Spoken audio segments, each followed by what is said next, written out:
काळ बदलतो, तंत्रज्ञान बदलतं, पण कायद्याचा हात कधीच थांबत नाही. वाशिममधील 22 वर्षांपूर्वीच्या गाजलेल्या खून प्रकरणातील फरार दोषी महिला पोलिसांच्या जाळ्यात अडकली आहे. मोबाईल नाही, तिचा संपर्क नाही, तिने स्वतःची ओळख सुद्धा बदलली, पण सोशल मीडियावरचा एक फोटो तिच्यासाठी थेट तुरुंगात नेणारा ठरलाय. पाहूयात.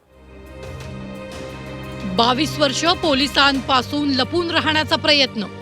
नाव बदललं, राज्य बदललं, आयुष्य बदललं, पण नियतीचा एक क्लिक सगळ्यावर भारी पडला. सोशल मीडियावरचा एक फोटो आणि फरारीचा शेवट झाला. हे प्रकरण आहे वाशिम मधील 2004च्या गाजलेल्या खून प्रकरणाचं.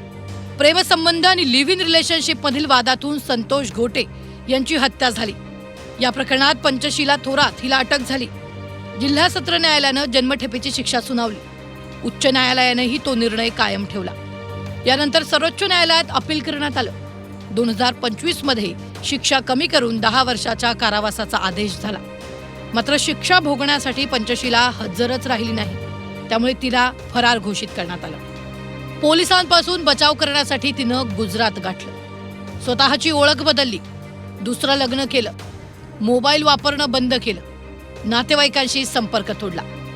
त्यामुळे तिचा माग काढणं पोलिसांसाठी मोठं आव्हान ठरलं. मात्र तिच्या दुसऱ्या पतीनं सोशल मीडियावर टाकलेल्या एका फोटोनं सगळं चित्र बदललं.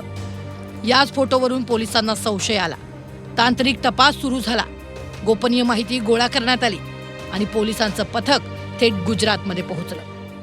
सदर आरोपीस खंबालिया गुजरात इथून ताब्यात घेऊन अटक करण्यात आलेली आहे. देवभूमी द्वारका जिल्ह्यातील खंबाळ या गावात पंचशीला थोरात हिला ताब्यात घेण्यात आलं. तब्बल 22 वर्षानंतर या गाजलेल्या प्रकरणातील फरार दोषी अखेर पोलिसांच्या जाळ्यात अडकली. सदर महिला ही जामिनावर होती, परंतु ऑक्टोबर 2025 मध्ये सुप्रीम कोर्टाने सदर महिलेची शिक्षा कायम केली होती. त्यामुळे तेव्हापासून तिचा शोध चालू होता. कितीही हुशारीनं लपण्याचा प्रयत्न केला, ओळख बदलली, ठिकाण बदललं, आयुष्य बदललं, तरी कायद्याची नजर चुकली नाही.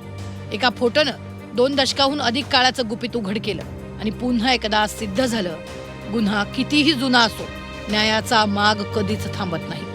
गणेश मोहळे, झी 24 तास, वाशिम.